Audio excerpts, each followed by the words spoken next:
You ready for this shit? Ready? This week on the Movies versus Film podcast, they ain't gonna know what hit them. I like that. Welcome to Movies versus Films podcast. I am Brian. And I am Ike. We are gonna talk this week, spoilerific, about Venom. I put up the audio was shit because I was in my car. I put up a quick non-spoiler review. The night I saw the movie. The night I went to see on the big screen, the biggest screen, the cinema screen. Absolutely. Which I argue everything needs to be seen on the cinema screen. So Venom, So Venom and Eddie Brock are doing their thing. They're coexisting, kind of as almost like roommates in the same body. More like a rom-com. Yeah, it is. It's a buddy cop kind of thing. Absolutely. Yeah, there's some tension, some conflict. Venom wants to eat brains. You know, Eddie Brock's like, that's a little far. Because Venom gets it. Venom understands we're better than what you're doing, Eddie. They have two chickens at the house, and they have essentially a big-ass chew toy for him that was called Snooky. The tire's named Snooky. And the big-ass sign on the wall, we don't eat people or something like that. They have two chickens that Eddie bought for Venom to eat, but Venom named them Sonny and Cher, and we all know that you can't name them. Yeah, you can't name them, and you can't eat Sonny and Cher. Can't name them. So they're living there too. Yeah. Eddie is starting to get his career back on track because he's written a story about the serial killer Cletus Cassidy, who we met at the end of the last movie in the post-credit scene with a Ronald McDonald-esque haircut. God-awful wig. They since have pared it down to a normal haircut. Yo, Woody Harrelson, just to interrupt myself, Woody Harrelson, if you met this man, Cletus Cassidy, if you met him in reality, he's fucking terrifying. Yeah, he's honestly, I would say Woody Harrelson's probably one of the best parts of this movie for me. Yo, you know why he's terrifying? Because he never seems like he's not 100% in control, and it's scary because he's like, yeah, I'll kill like 5 people. Yeah, it looks like he doesn't raise his voice. To jump ahead a little bit, the only time that Cletus Cassidy raises his voice in this movie, and on a rewatch, I think it'll bear out. The only time he raises it is when it involves Shriek. Yes. When they're taking, so his girlfriend, her name, code name, I guess, because I forget what her name is Shriek. Carnage, Cletus Cassidy, and his girlfriend were in the same St. Estes, I believe it was, home for troubled youngsters. Yes, and then they went to Ravencroft. They developed a relationship. It's I gotta say, a really sweet moment early on where he passes down like through the drain pipe. A lot of their ring for her. Together are fucking sentimental as shit. Dude. A ring made for her, like a wedding ring almost, but it's made of like cloth or whatever. Mm-hmm. But they take her away because it's established that she has power, so she's dangerous. He screams when she leaves. At a certain point during the movie, she's threatened. He screams again. The only time he loses his cool is when it comes to her. Yeah, all the time. Which I think is kind of sweet. I think at the end of this, You're gonna double check. My review, I think I gave it a 6.5 before, dude. In my mind, I might be turned on this one. You might be able to convince me of this one. Movie, I think it's just like I don't know. It's always because with movies like this, we already know what we're getting into when we see a movie like Venom. If you've seen the first one, you should expect either the same or not as good. That's how you usually go into like a sequel. So this one kind of nails. So to jump back in, Eddie's career's back on track because he's got the goods. He's got the story. So he's doing good. But Venom wants to do more. Venom wants to be the lethal protector. He thinks that they should be heroes. Plus, he wants to eat bad guy brains. Oh yes, he does. And that's the only way you can eat the brains is if it's a bad guy. So bad guys. They butt heads a little bit. Eddie's trying to kind of push him to the background. He meets Cletus Cassidy again. And while he's talking to Cletus Cassidy, Venom is kind of looking around. And all of Cletus Cassidy's victims, a lot of them are missing. And Venom stares at the wall for like 3 seconds. They go back to the house. Venom takes control of Eddie's hand. And like an inkjet printer draws out everything. And they manage to find a bunch of the victims. Just keeps fucking up the sketches. No, wrong. They find the victims. Cletus. Yep. Cletus Cassidy was given life. Yes. And when they find those bodies, they change it to death. Yeah, they double down on that shit. They were like, yo, we didn't know what you did, and now we kind of found the bodies. He writes Eddie Brock a letter. No, a lot of this movie, probably the first 45 to 50 minutes of this movie, a lot of it takes place in Ravencroft.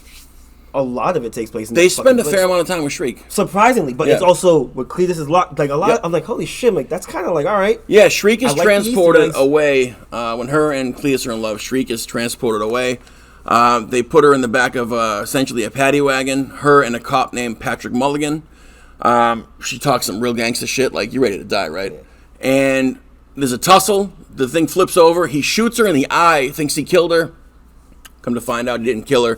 They put her in Ravencroft. Think of like, think of a place you put the criminally insane that also have powers. Yes. So basically, she's kept away. Cletus Cassidy thinks she's dead. So Eddie feels like he owes Cletus Cassidy one final visit because Cletus Cassidy offered him his life story. So he goes to visit him. Venom said stay away from him, but actually Venom grabbed him first. Yep. Like a jackass, Yep.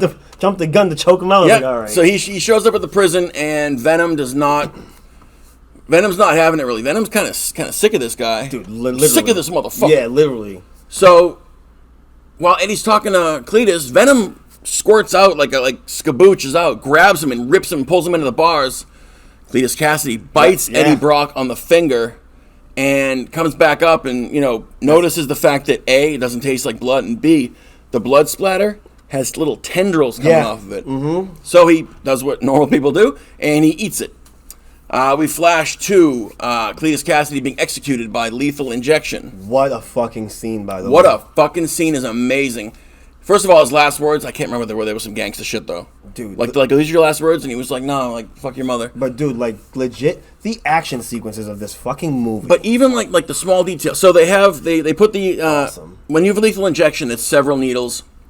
The first one is supposed to knock you out, and it knocks him out. Yeah. The second one is when it's starting to put in some of the chemicals. that's when it's supposed to stop your heart type shit. The IV shows clear liquid going in his veins, and then it shows red coming up it, and you see it coming out of his hands and all. Carnage takes over, and you know what? This is how it went in the comic books. In the comic books, Eddie was cellmates with Cletus because Eddie was in jail for some Venom-related shit, and Venom. We do shit. They reproduce asexually. Venom basically dropped a little splooge. Yeah. And it went into Cletus Cassidy, but Carnage can only be accessed by Blood. By blood. So one of the doctors at Ravencroft broke his skin, and so they stayed true to that. Venom, Carnage kills everybody. Yo, can I just say for a Oh my PG-13 God. movie? Yo, For a PG-13 movie, dude, this like they're towing the line. I was expecting more F-bombs, but they were like legit like, yo, we gotta cut, you can't bite that guy's head off, bite the next one. Just keep it going, like make it. It's awesome, dude. I expected. I know you were worried about Carnage. I know you were like, dude, they're not. I was because dude, I've been burned Of before. course, Spider-Man 3. But no, I think they nailed the Carnage in this shit. Like, oh my god. When Carnage is escaping the prison, I was curious to see how director Andy Serkis, who is a super underrated not only director but actor. Yes. He gets love for his motion capture. Toby Kebbell's good with that too, but I think that he's a very good actor. Dude, but he needs to act in order to pull dude, off that prison Caesar. break. That prison break. I expected him to kill everybody. He was freeing inmates. Yeah, he dude. killed a couple of them because they were literally in the wrong place at the wrong time. Like, I'm gonna kill this guard right there. You next to it, Dude, sorry. It's so fucking good. But it's very seamless. And then Cletus Cassidy, like a psycho, without a stain on him, just walks out of there singing a little tune to himself. Jumps in the. Oh, he walks out and he starts fucking skipping down the he shit. just walks down. He Oh knocks my- his fucking heels together. Yeah, he does. It's like I made it type shit. Yep. Like, ha! Eddie and Venom continue to have friction. Finally, it breaks out into full-on, like, a fight.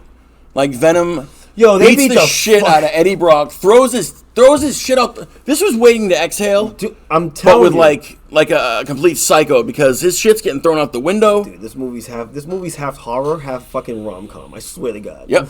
Dude, I love. That's why this movie's like, if you depending on how you watch this movie, I can definitely see you watch this movie and then being like, yo, this movie's so uneven. Like, what the hell's going on? Until like you're like, oh, okay, I just kind of get it. Like, you have to be on the ride. This is one of those movies like, if you're on the ride, then you're gonna get thrown off by like the first half hour or so. So my mistake was, and we discussed this the other day. My mistake was that when I went to see Venom, I went there and I looked at it too much, not like a critic, but like No, you were. my critiquing eye it. was more critical. Yeah, it was more critical than usual. So I found all the things, but the more I sat with it and the more I watched clips, the more I'm more the fan in me is coming out, but there were some things I had problems with, but that's not what we're here to talk about. We're here to talk about the plot. Venom, the symbiote, is glad to be free of Eddie, and he starts latching on to people. Woo!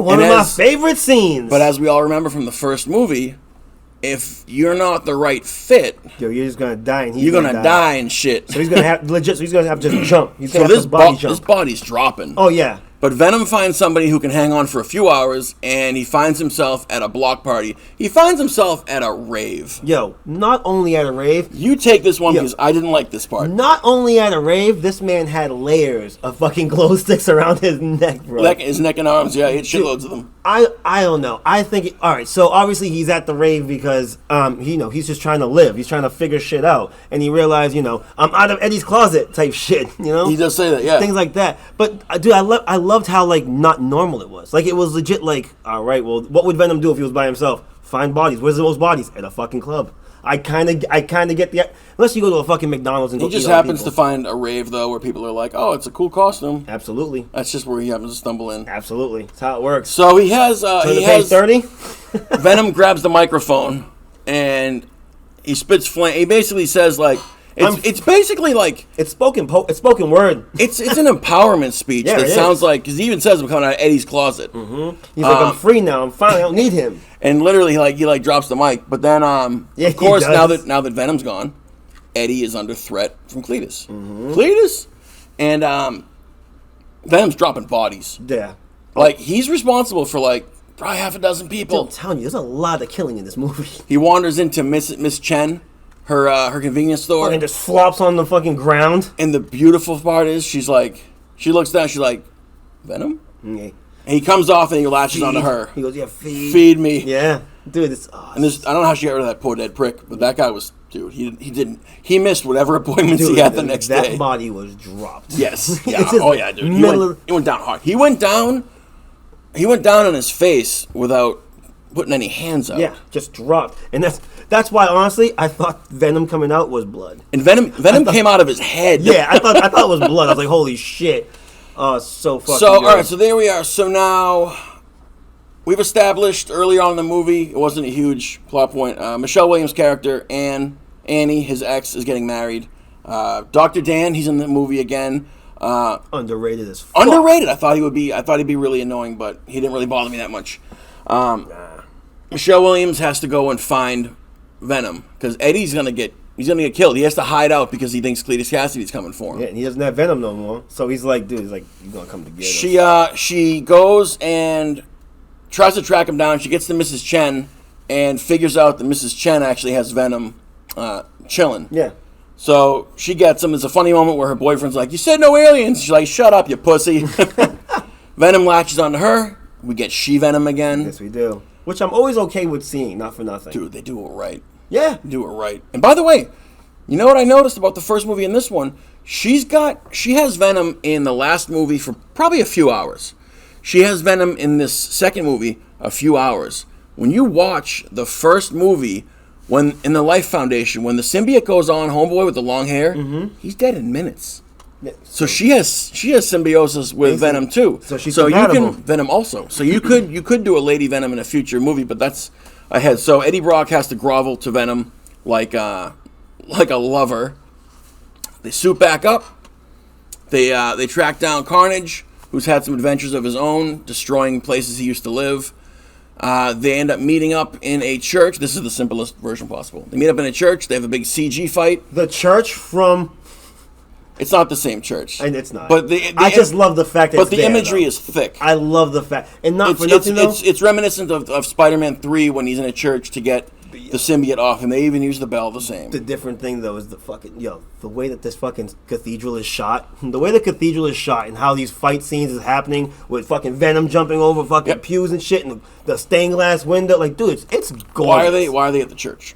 They're at the church because Shriek. Dun, dun, dun, dun. Hold on. Yeah, Shriek kidnapped Anne, and then has Anne locked away in the church, and then he tells Eddie, I'll give you your head. He goes, give me your head for hers. They're getting married, and they got each other wedding gifts. Yeah, and the wedding gifts are, one of them's Patrick the cop. Mulligan is the wedding gift for Shriek.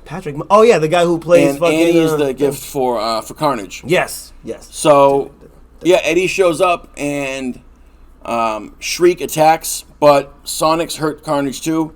And for Carnage actually the second time, he threatens to kill her. Not okay with her. No. Every time you better shut her mouth up. Yep. I'm like, yo. He said, or I'll eat her face. Yeah, dude, he's nuts. And then he says the second time to attack Venom, he says, he goes, go ahead, attack. He's like, but if you can't control yourself, I'm gonna kill you or something like that. He goes, but keep it down or something. He goes, like, keep it quiet or some shit. PG-13, we get one fuck. Dude, it's the best fuck. It's a good fuck. Yo, hold on. It's a top shelf fuck. So they're having their great fight scene, Dan comes in, throws fire. When he goes, it's sound and fire. There's no sound, but he's still throwing the fire. Dan's got balls. Yeah, dude, he does. Dan's got big balls. And and Carnage is fucking chasing after this dude on the fucking ledge. Big balls. Yeah. So, whatchamacallit, they have this great fight scene, which is awesome. But then, after the fight scene happens, before the fight scene happens, Carnage and Venom Venom and Eddie have to have like a conversation about fucking if they're willing to do it. He goes, I need to do it. He goes, I am not doing that. We should just leave. Because Venom sees that Carnage is a red one. Venom's taking Eddie's hand and pointing towards the door. We need to go that way. Yeah. He's like getting the fuck out. So he's like, no, we'll let you eat everybody. You promise? I promise. Everyone. All right. Just goes after him. And he goes, time to die. And he goes, we're going to get him. He goes, no, Eddie, we're going to die. Exactly. So they have an amazing fight scene. And then at the very end, Cletus is trying to give the villain speech, which like you give the speech where you're like, we could have been together or something, and Venom is just not having it. He said, fuck this guy. Right, because he's calling him father and all. It's Mulligan, right? The cop is the one that takes so the cop knocks the bell down, the bell kills Shriek, and knocks Carnage off of Cletus. Yep. Yo, Venom rocks up, he eats Carnage. Yo, like grabs him like a hamburger. He grabs him up like he mouths. He grabs him like the big Fuddruckers burger. Exactly. And there's a little bit that's like stuck on his eyeball, and he does that lizard lick up on it. Cletus Cassidy is sitting there, and he's still talking shit. Where's our fuck? So he's talking this shit, saying, me and you are some kind of equal to Eddie, and then it's kind of dope too because this is the part where you have Venom, and then you still have Eddie's face because it has to open up to talk. Splits open. And so and then Eddie's like Tom Hardy as Eddie's trying to like actually like conversate with this dude, like actually like come to a common ground. Yep. Venom is not okay. Venom goes, fuck this guy, just grabs him and just fucking eats the dude's head. I was like, all right, well that interrupts it all and just eats him. Mid sentence, like fuck that, and just does it. It reminded me of Deadpool when he shoots Francis in the face in the middle of his speech. Absolutely, dude. Like it's not, dude. This movie has like some really fucking like great. I will amend my initial opinion where I gave it a 6.5 in terms of overall. Film or movie, whatever. I'll knock it up to 7.5, somewhere in there. There really weren't that many pacing issues because it was quick. It was an hour 26 actually. It was below 90 minutes, man. And you know what? It was a snack. They did that on purpose. I saw Tom Hardy and fucking Andy Serkis talking about it. They were like, no, we wanted the runtime to be like. All these other movies are fucking 2:20. I just saw Fast 9, dude. It's 2 hours and a fucking half, dude, for a fucking Fast and Furious movie. 2:45. They said Spider-Man's in Bond was long, but you know what though? Bond was long, but dude, it did not feel long at all. That's the perfect like level. That's the perfect pacing for a movie. Yeah, plus Bond is very different. And Bond is Bond. Come on, man. I love seeing Craig. But anyway, you get Bond once every like few years. Too. Exactly. So when Bond fucks up, Bond fucks up. When it lands, it fucking lands. That's just how it works. So before we discuss the infamous and amazing post-credit scene, how would you score it? So if we're going off like comic book movies, things like that, I will say like an 8.5, 9 for me. The way it is because of how I adapted to this movie when I was watching it. I was like, dude, I was fully invested in this. If we're going like film type movie thing, it's definitely not a film, but it's definitely. I honestly think it's a movie, but I think it's a little bit more. So I would probably say like a good like solid, still like an 8 for me, legit. I'll say this much: for an hour and a half. For an hour and 26-minute movie, this movie could have went so wrong, bro. You know what it is? I don't think there's any fat on it. No, that's the thing. That's why I'm like, dude, I'm like, the movie, when I came and talked with the other day, I was like, dude, the movie's paced perfectly. It doesn't feel too long. The moments that people feel like are misplaced, it's just, they go by like this, though. Now, the post-credit scene, Yeah. We don't review post-credit scenes, but I will tell you, the post-credit scene, I will give a perfect 10 out of 10. Yeah, for your tying like a nice little bow on this shit. The post-credit scene did more heavy lifting in 5 minutes, because it's only about 5 minutes long. Yeah. Venom and Eddie are sitting on a beach, earning 20%. I love that. They're sitting on a beach. Venom said early in the movie all he wanted to do was feel the wind in his hair, there's no hair, and put his feet in the sand. And then Eddie goes, "Sorry, I couldn't get you the win, buddy." Yep. I fucking love. They're like, sitting there. Dude. They are a team. They are a team. Eddie refers to them as the lethal protector. Mm-hmm. They go back to their hotel room and they're laying in bed, just talking to each other, just chilling. And Venom says that he has 80,000 light years worth of knowledge.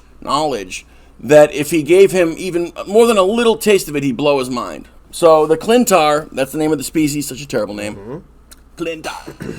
It's the name of the species. It's also the name of the planet that that Venom and Rage, all the symbiotes originate from, and it's a hive mind. So they have each other's memories. Yes. So when you think Venom is going to hip him to, some of his knowledge, again, knowledge. All of a sudden, the room does a very WandaVision thing. Yes. The colors kind of warp and all that stuff. The room changes, and all of a sudden, they're in a different hotel. And on the television is playing a variant of the end of Spider-Man Far From Home. Yep. Where you can see Peter Parker's face, but you see the Spider-Man costume. Now, bearing in mind, Venom just explained that he has the knowledge and memories of every other one of his species in Spider-Man 3, the Sam Raimi films with Tobey Maguire. The third movie had Venom. Yes. And Peter Parker, Spider-Man, of course, killed it. But during the movie, the symbiote actually, was attached to him and as Spider-Man and became Venom later on. Venom walks up to the TV and says, "This guy," and licks the screen, establishing that they were transported to the Marvel Cinematic Universe, and it's most likely, I'm saying definitely, I'm saying because it's Sony. Too. I mean, by means of mischief that happens in Spider-Man No Way Home when Doctor Strange casts a spell that goes wrong and opens up the multiverse. In 5 minutes, that movie solved a question that people had for the last 10 years probably, how to work it in. But that's also my big fucking plus from this movie. No matter how short the runtime was or what you felt about the movie, that post-credit scene made the movie that much better. That post-credit scene, boom. It's a nail in the coffin. We're good. Yeah. Like the stamp of approval type shit. Dude, the post-credit scene did the work of a whole movie. Yeah, and it like this too, and it didn't feel like someone was cramming it. Nope. Dude, it just seamlessly rolled. Dude, this movie is seamless. And then of course, after he licks the TV, a guy comes out of the bathroom. "What you doing in my hotel room, dude?" And Eddie goes, "I don't know," and then it ends. Yeah. So see it, and you will like it.